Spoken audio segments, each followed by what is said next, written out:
Hi everyone, my name is Heather and I'm the person behind happypuppytruffles. Today I wanted to share with you guys a free downloadable you can get from my website to print your own gift boxes for the holiday season. And I'm doing a little series of these today, and maybe tomorrow and the next day I'll decide I'll separate it out. But these will be the last of the things I'll be sharing with you guys for Christmas, just because I know there's not much time left to get ready. We only have a week left if you're trying to prepare for things. But just like we've done with some of the Halloween and other holidays, we have some fun little gift boxes here. And it's just a simple kind of design with the latch closure for the box. And it has a little ribbon on the top for this one. Jingle bells here, or not jingle bells, those are just bells, and then a wreath, and then there's also a red version here with a green ribbon that I'm going to show you guys how to make with when we do the tutorial here. And these are all available for free to download from my website. You can access those and print them at home, and then I'll have some other ones that feature, you know, the kind of like Santa and those guys in the front here as a kind of connecting point. As a little different variation. So this is more like a box with something on top, and then the others will be more of a play on the design of what I've got for those. So look for those tomorrow and possibly the following day as well. Let me just first go ahead and show you guys how to make this one here. You do have two pieces of paper that you print out when you get this project, and you need to fold both of them into a square first, box to start off with. So I've already folded this one. One of them is just a solid color. In this case, this was just a red piece of paper to match the top part. Now, just as a reminder here of how to fold a box, if I start with my pattern facing down, and then I can just go ahead and fold in half, and then fold in half again. And then I want to take each of these four sides and fold towards the center. Do that for all 4 points.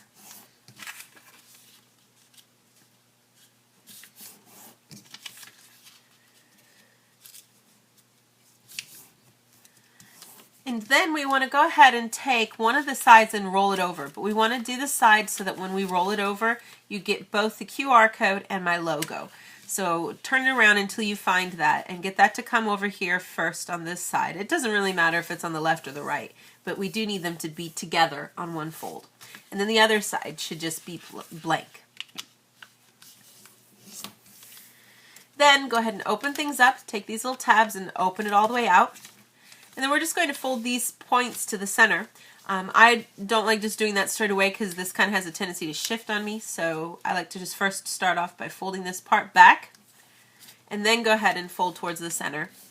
Keep everything lined up here with your edges so that you can keep things straight, keeping these lines all lined up. Do the same thing on the other side.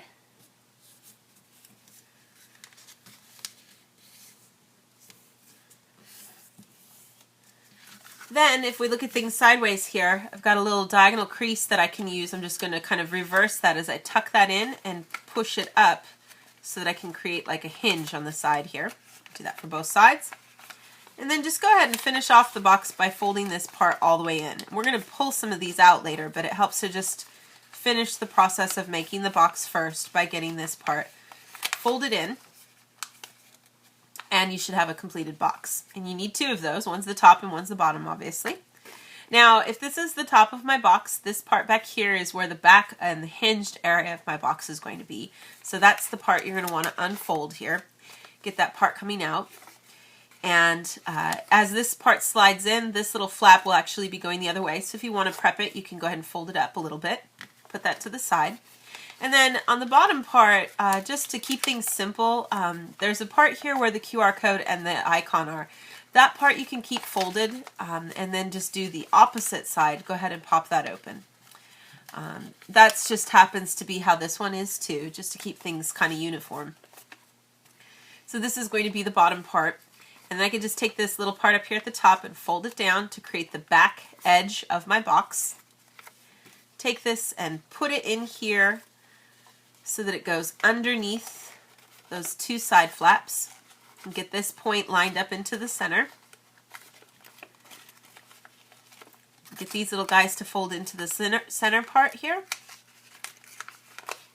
And then we're just going to go ahead and take everything and push it back on that crease to get it set, and then have it come forward, and it should give you a nice little completed box.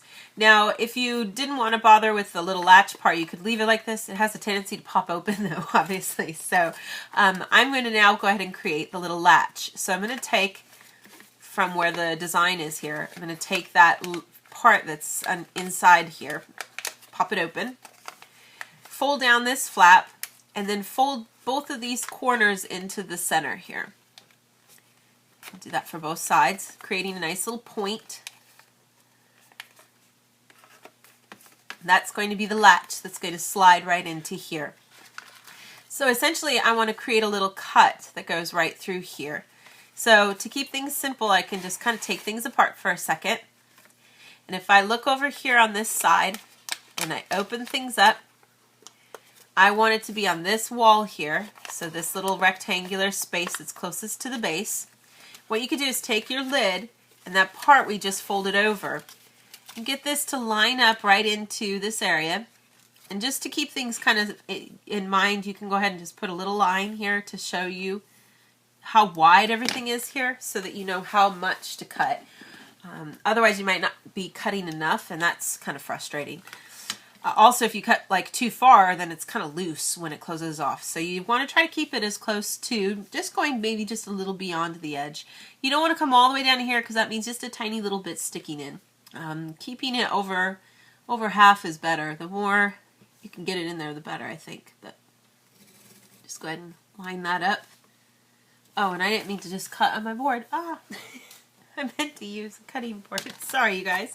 You want to probably use a cutting board. I just cut my little folding place. There we go. But hopefully that's not too bad. So I've cut my little slit here. That's where things are going to go through. And it would be a cleaner cut, but my board here is serrated, so it's a little funky looking. But anyways, fold this back up. Put your box back together again the way you had it.